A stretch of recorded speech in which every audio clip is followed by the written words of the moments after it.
Chapter 17. It was a hot day in August. It was so hot, if you stood still too long in the vacant lot, the sun bouncing off a chunk of broken glass or metal could fry a patch on your hide.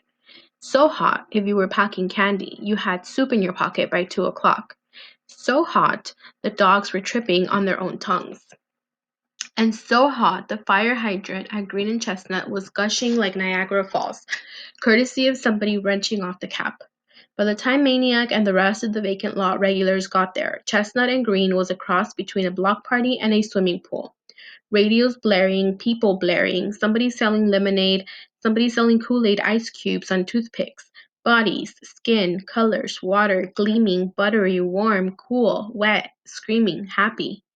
The younger you were, the fewer clothes you had on.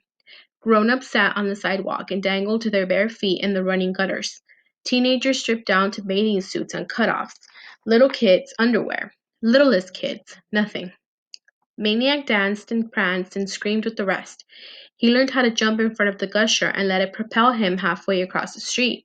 He joined in a snake dance. He got goofy. He drenched himself in all the wet and warm and happy. When he first heard the voice, he didn't think much of it. Just one voice in hundreds. But then the other voices were falling away in bunches until only this one was left. It was a strange voice, deep and thick and sort of clotted, as though it had to fight its way through a can of worms before coming out. The voice was behind him, saying the same word over and over, calling a name, and even then Maniac turned only because he was curious, wondering what everybody was staring at. But when he saw the brown finger pointed at him, not a speck of icing on it, and the brown arm that aimed it, and the brown face behind it, he knew the name coming out of the can of worm's mouth was his, Whitey, and it surprised him that he knew. He just stood there, blinking through the water drop sunblur, the hydrant gusher smacking his thin, bare ankles. The radios, the people, were silent. "You move on now, Whitey," the man said. "You pick up your gear and move out. Time to go home now." The man was close enough to be catching some water around his shoes, which Maniac noticed were actually slippers. His pants were baggy, and his shirt wasn't really a shirt but a pajama top covered with high-tailored roosters. White hair curled around his ears. Maniac gave his answer. "I am home." The man took a step closer, dropped his arm. "You go on home now, son. Back to your own kind. I seen ya at the block party. Now you get going." Maniac stepped out of the gusher. The water roared onto the opposite curb. "This is where I live. I live right down there." He pointed toward Sycamore. The man didn't seem to notice. "Never enough, is it, Whitey? Just want more and more. Won't even leave us our little water in the street. Come on down to see the Bojangles.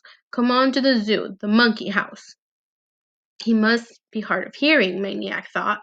So he called it out really loud and slow and pointed again. "I live at 728 Sycamore. I do." The old man stepped closer. "You got your own kind. It's how you wanted it. Let's keep it that way. Now move on. Your kind's waiting." He flung his finger westward. "Up there."